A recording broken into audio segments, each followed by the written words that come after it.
Hello and welcome to The Buzz. It is 2014. That means we're playing football again. Not because it's 2014, but because it's football season. And the football season has gotten off to a pretty quick start in Northeast and North Central Nebraska. No team has started more quickly than Battle Creek. The Braves, like they were in the 90s, are for real this year. Jordan Zodke and Derek Renner provide him a nice 1-2 punch in the backfield. They have a quarterback in Zach Beller who can throw the ball a lot better than I can throw the ball. He was 8 of 9 in the first half of their 41-6 win over Oakland Craig, and they have guys who can catch the ball as well. Jared Beller, Kobe Lade, Will Kirsten, a whole bunch more guys are good at catching the football for Battle Creek. But the truth about the Braves is the offensive, defensive lines are powerful. They are large, they are strong, they are experienced, they're pretty good. That's why the Braves are the #1 team in the state right now, and really after seeing them on the field, they do look like a state championship caliber team. We're going to find out a lot about them on October 3rd when they face Hartington Cedar Catholic. Another team that's looking pretty for real, not just physically for real because they do exist like Santa Claus and M&Ms. A team that's looking for real is Norfolk Catholic because their defense is solid. Through 2 games, they have not allowed a single point after a 52-0 win over Wahoo.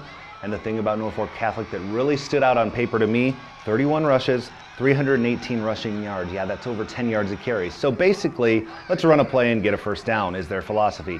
Jeff Beller is a smart coach, and you know, this might be his smartest philosophy yet. Another team off to a pretty quick start is Norfolk High. The Panthers have outscored their first 2 opponents 82-14. Now granted, that South Sioux City and Columbus, not exactly Class A football powers, but 82-14 is 82-14.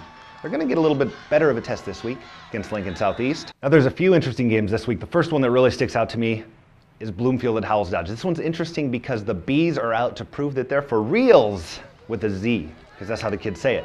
They looked for reals against Niobrara Verdigris this past week in a 62-22 win. Kid for Bloomfield that really stands out, Cody Beckman.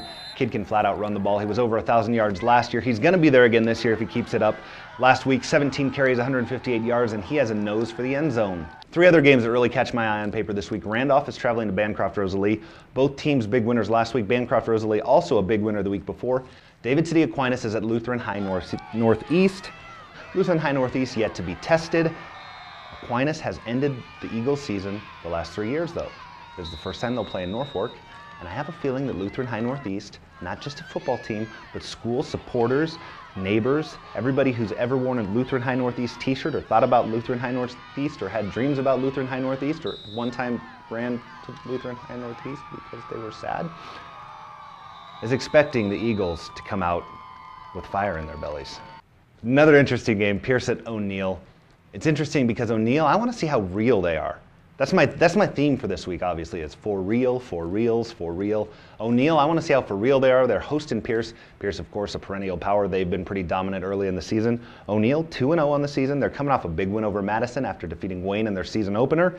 David Fox has been in that backfield for the Eagles for a couple years now. He's a pretty tough runner. Can he run tough against Pierce? I know I couldn't. But there is one thing I could run from. That's emotions, because sometimes my heart plays tricks on me. It makes me think I'm happy when I'm sad, but I'm not really sad. I'm actually kind of scared of things, but I'm not really scared because the only reason I'm scared is because Milton's not here. I don't know where he went. He left me for another mouse, and I don't feel like I'm the farmer's cheese. Until next time on The Buzz, I'm Tom Beamer.